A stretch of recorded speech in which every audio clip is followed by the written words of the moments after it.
ଦେଖିବା ବଡ଼ିଟା କେମିତି ପରା ହୁଏ। ଆଗେ କ'ଣ କରିବା, କୁଣ୍ଡରେ ଗୋଟେ ଗଡ଼ିଆ ପାଣି ପୁରେଇ ଦେଇକି ବଡ଼ ମୁଗକୁ ଭେଦେଇଦେବା। ଭେଦେଇ ସାରିଲା ପରେ ସନ୍ଧ୍ୟାବେଳକୁ କ'ଣ କରିବା, ତ ସେ ଗଡ଼ିଆକୁ ନେଇକି ଭଲ ମନ୍ଦ ଛଡ଼େଇ ଛାଡ଼େଇକି ସଫା କରିକି ଆଣିବା। ଦେଖିବାରୁ ଗୋଟେ ଗୋଟେ ମୁଗ ବି ଅଛି। ମୁଁ ସାନ ଯା ଦେଖିକି କହିଲା, ସାନ ଯା ଦେଖି ଦେଇକି କହିଲା, ଇଲୋ ଦେଇ କ'ଣ ଏ ମୁଗରେ ଗୋଟା ଗୋଟା ପଡ଼ିଛି, ବଡ଼ି ବି କଳା ହେଇଯିବ। ମୁଁ କହିଲି ମୁଁ କ'ଣ କରିବି, କେତେ ସଫା କରିବି, ସଫା ତ କରି କରି ଇଏ ହେଇଗଲି। ସେଥିପାଇଁ କ'ଣ କଲି, ସେ ବଢ଼ିକି କ'ଣ କଲି, ଛାଙ୍କିକି ତାକୁ ଗୋଟେ ଛଙ୍କାରେ ଗୋଟେ ପାଚିଆରେ ଥୋଇକି ମାନେ ନିଗାଡ଼ି ଦେଲି। ପାଣିଟା ନିଗିରି ଯିବ, କାହିଁକିନା ବଢ଼ିଟା ପାଣିଆ ହେବନି, ବଡ଼ିଟା ଠିକ୍ସେ ରହିବ। ତାକୁ କ'ଣ କଲୁ, ଯେଉଁ ଝାମ୍ପରେ ଆଣ ଦେଇଥିଲି ସେ ଝାମ୍ପକୁ ଆଣି ଖରା ଥୋଇଦେଲି। ଖରା ନଦେଲେ ବି ସେ ଆଣ ବି ଶୁଖିବନି, ବଢ଼ି ପାରିଲେ ବି ବଢ଼ି ବି ଖୋଳ ପାଇ ଉଠିବ।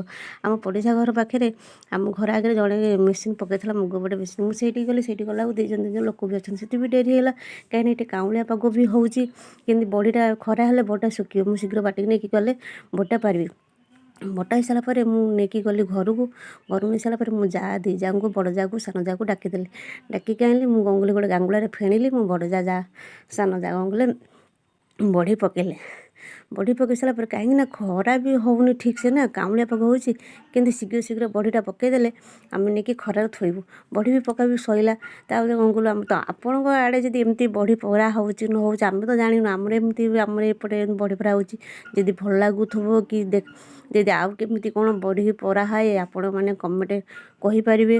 ମାନେ ଯଦି ଆପଣଙ୍କ ସେପଟେ କିଛି କେଉଁ ଆକାରରେ ବଢ଼ିଟା ପରା ହୁଏ, ଆମେ ତ ଜାଣିନୁ। ଆମର ଏପଟେ, ଆମର ଏପଟେ ବଢ଼ା ହୁଏ।